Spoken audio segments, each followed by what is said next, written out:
Regardez-moi ça, regardez-moi ça, il est pas beau, ce portefeuille, on continue de franchir des plus hauts. Par contre, il faut un petit peu se méfier de ces séances comme ça de bourse de août. Vous avez très peu de volume et vous avez la plupart des gens qui sont gestionnaires actifs de portefeuille. Vous avez la plupart des investisseurs institutionnels qui sont en vacances. Donc c'est des séances qui ne disent pas grand-chose sur l'état de l'économie, sur l'état de la macroéconomie. C'est un peu des séances comme ça qui reposent sur pas grand chose, mais c'est toujours bon à prendre, c'est toujours bon à prendre. On est content quand les chiffres vont dans le bon sens. Vous avez vu que ça fait longtemps que je vous ai pas fait de vidéo sur l'actualité. La raison, c'est que je ne suis pas l'actualité en ce moment.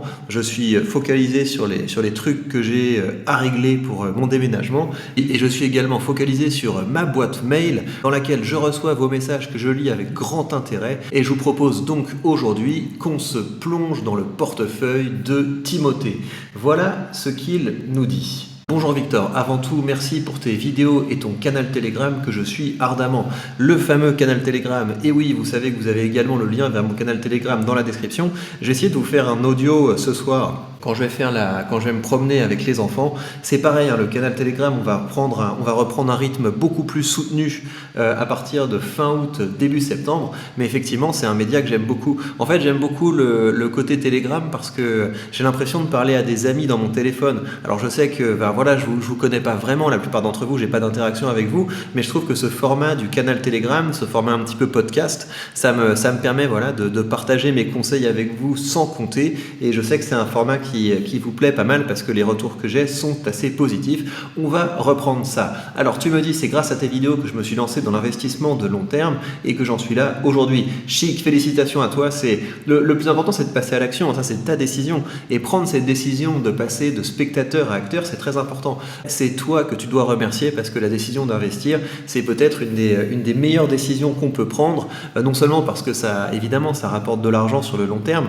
mais ça permet d'être connecté au nerf de la guerre. La finance, c'est quand même le domaine sur lequel repose une grande partie de notre monde. Donc avoir un pied dedans, c'est pas absolument idiot. Et puis surtout, les compétences que vous développez dans l'investissement, c'est des compétences qui sont transversales. Le fait d'apprendre à être anticyclique, le fait d'être capable de mettre de l'argent de côté, le fait d'être capable d'analyser une situation avant de prendre une décision, tout ça, ce sont des choses qui sont évidemment très positives. Tu avais déjà analysé mon portefeuille sur ton canal Telegram en avril dernier. Cela m'a permis de me diversifier plus efficacement. J'ai investi depuis mars dernier à hauteur de 400 € par mois en espérant que je puisse augmenter ce capital à la fin de mes études. C'est vachement bien d'investir 400 € par mois en étant étudiant. C'est super, félicitations. T'es très bien parti et t'es très bien lancé.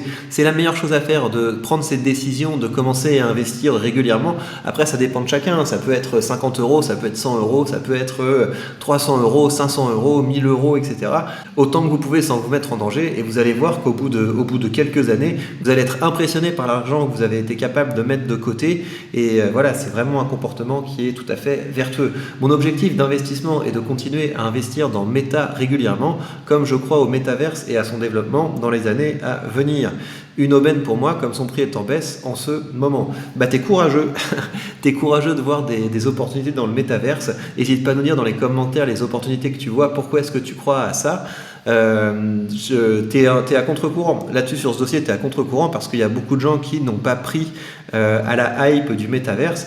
Mais il y a sûrement des choses que tu as vues et que les autres n'ont pas vues. Donc en tout cas, c'est un pari audacieux. J'espère qu'il s'avérera rentable pour toi. Cependant, mon objectif de long terme étant également de vivre grâce aux dividendes, je pense également investir dans des actions moins sensibles aux variations du marché comme Colgate Palmolive ou L'Oréal, ainsi que l'ETF Vanguard du SP500. L'ETF Vanguard du SP500, c'est le marché. Si tu veux, il est assez sensible aux variations du marché parce que c'est le marché.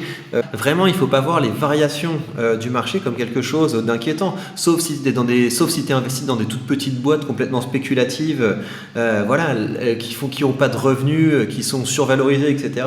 Là, les variations du marché doivent te faire peur, mais les variations du marché, c'est la vie d'un investisseur. L'investissement, le marché, c'est une courbe qui tend à monter, mais qui est composée de hauts et de bas quotidiens. Donc non, il ne faut pas essayer de se protéger des variations du marché, il faut apprendre à les encaisser. baisser. Et dis-toi que si c'était tout lisse et tout plat, et ben tout le monde investirait. Parce que ce qui fait que c'est rentable d'investir, c'est que la variation quotidienne fait peur à beaucoup de gens. Les gens qui ne sont pas capables de se projeter dans le long terme, les gens qui sont trop sensibles, qui sont trop procycliques, quoi, qui vont être tentés d'acheter beaucoup trop quand tout le monde achète beaucoup trop et de vendre beaucoup trop quand tout le monde vend beaucoup trop. Ben voilà, il y a plein de gens qui se brûlent les ailes dans le marché parce qu'ils n'ont pas de vision de long terme et parce qu'ils ne savent pas contrôler leur tempérament. Pour ce qui est plus spécifiquement de Colgate-Palmolive, j'avais une position dans cette entreprise que j'ai soldée avec une légère plus-value. En fait, Colgate-Palmolive, ce qui me gêne avec cette entreprise, c'est que effectivement c'est une bonne boîte, mais c'est une boîte qui a quand même aujourd'hui du mal à faire beaucoup de bénéfices. C'est une boîte qui est encore assez hautement valorisée. C'est une boîte dont le rendement de départ de dividende est très bas et c'est une boîte qui augmente son dividende de moins en moins vite. Donc on a quand même des choses qui font que c'est peut-être pas la panacée. L'Oréal, il faudrait que je regarde plus dans le détail, ça me paraît être une bonne idée, mais j'avoue que j'ai pas suivi le dossier. Encore une fois, merci beaucoup pour tes vidéos et puissions-nous tous continuer à faire des grosses thunes, Timothée. Mais oui, Timothée, on va tous continuer à faire de grosses thunes. Alors, on va maintenant regarder ce qu'il y a dans ton portefeuille. Alors, tu as été capable d'investir, ouais, pas mal, 2700 €, c'est déjà super bien, bravo. Tu es en légère plus-value, félicitations.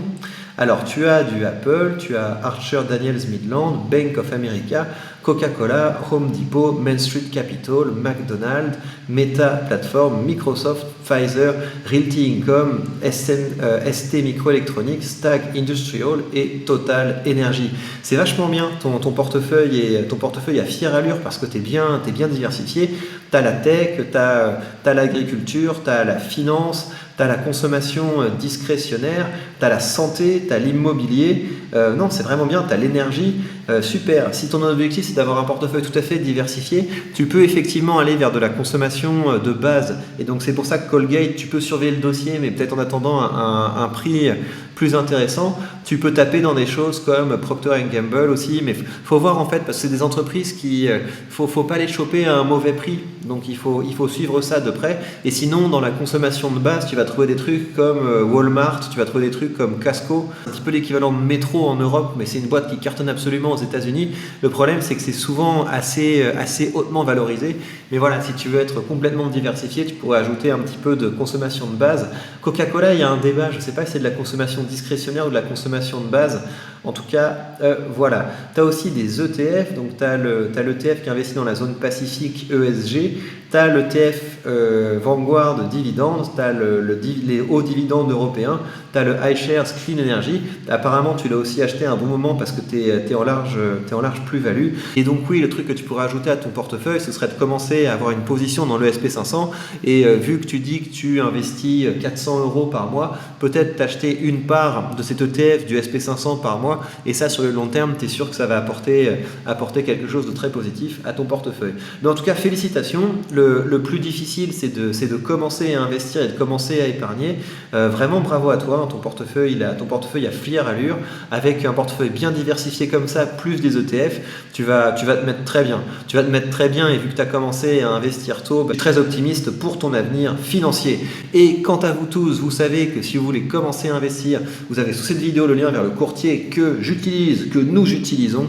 Et en suivant ce lien, vous pourrez bénéficier d'une action gratuite en créditant votre compte. Prenez bien soin de vous et à très bientôt.